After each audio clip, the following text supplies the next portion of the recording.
أعوذ بالله من الشيطان الرجيم بسم الله الرحمن الرحيم نحمده ونصلي ونسلم على رسوله الكريم أما بعد. InsyaAllah kita teruskan bacaan daripada kitab Al-Ahadith Al-Muntaqabah. Masih lagi berkenaan dengan masjid.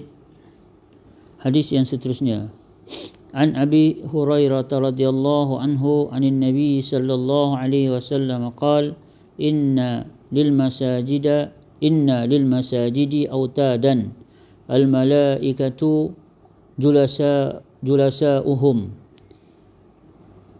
in ghabu yaftaqidunahum wa in maridu aduhum wa in kanu fi hajatin a'anuhum wa qala Rasulullah sallallahu alaihi wasallam فليس المسجد على ثلاث خصال أخ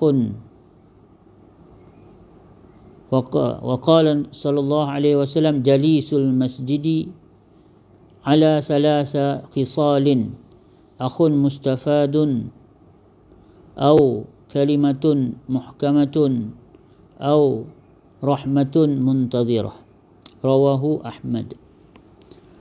Daripada Sayyidina Abu Hurairah radhiyallahu anhu meriwayatkan bahawa Nabi sallallahu alaihi wasallam telah bersabda, sesungguhnya bagi masjid-masjid itu ada tonggak-tonggaknya.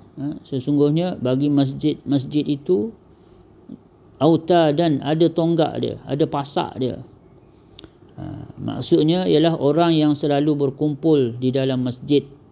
Mereka ni adalah tonggak kepada masjid, yang mana para malaikat menjadi teman mereka, teman yang duduk bersama mereka. Sekiranya mereka tiada di dalam masjid, maka para malaikat itu akan mencari mereka. Sekiranya mereka sakit, maka para malaikat akan menziarahi mereka. Sekiranya mereka pergi untuk suatu urusan, maka para malaikat akan membantu mereka. Nabi SAW juga bersabda, orang yang selalu duduk di masjid akan mendapat 3 perkara. Salasa khisalin, 3 perkara.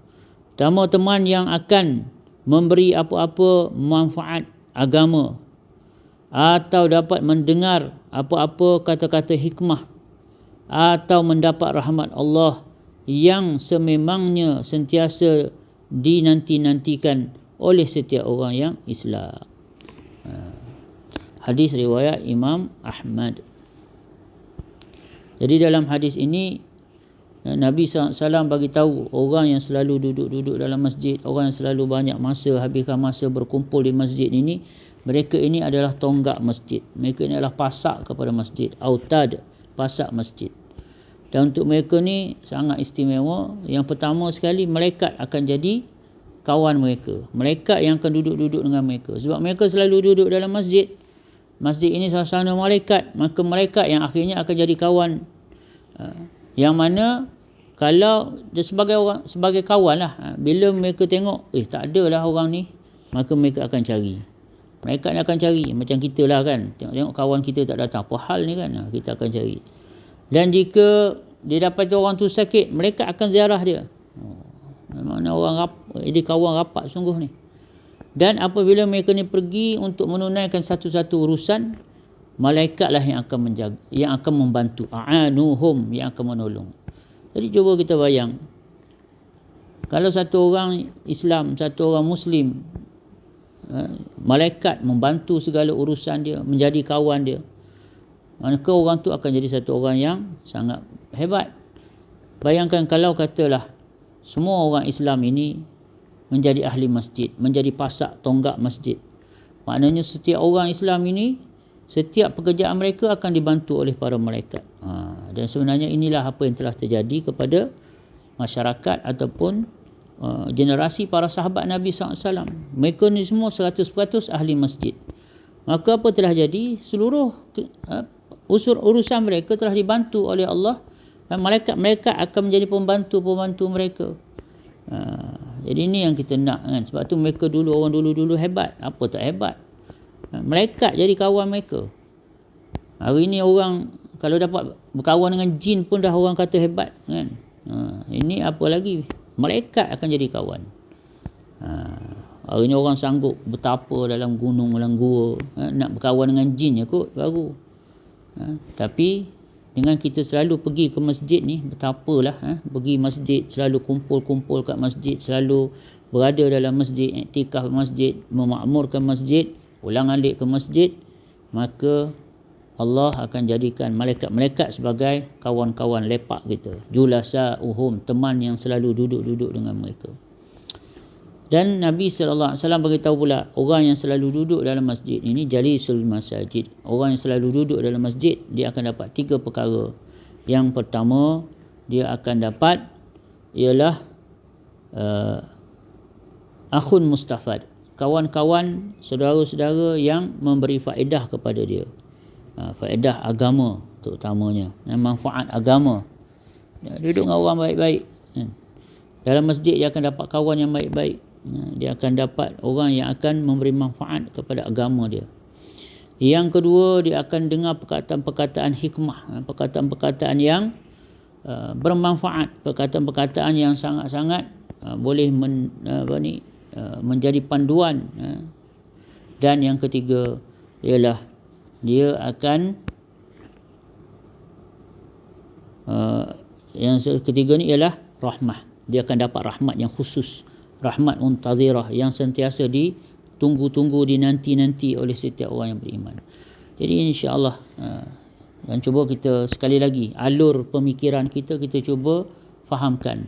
Kalau beginilah yang Allah Ta'ala sediakan, janjikan kepada orang yang pergi masjid, orang yang duduk dalam masjid, orang yang banyakkan masa dalam masjid, bagaimana agaknya janji Allah akan buat pada orang yang berusaha bawa orang lain ke masjid, yang fikir sungguh-sungguh macam mana nak bawa orang ke masjid, yang sungguh-sungguh nak dapatkan, nak pastikan, nak tengok masjid hidup 24 jam, dimakmurkan 24 jam.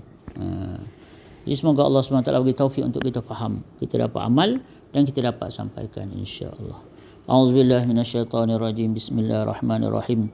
Alhamdulillahi rabbil alamin. Allahumma salli ala sayidina Muhammad wa ala alihi wa sahbihi ajma'in. Rabbana ighfir lana dhunubana wa liwalidina warhamhum kama rabbawna shighara.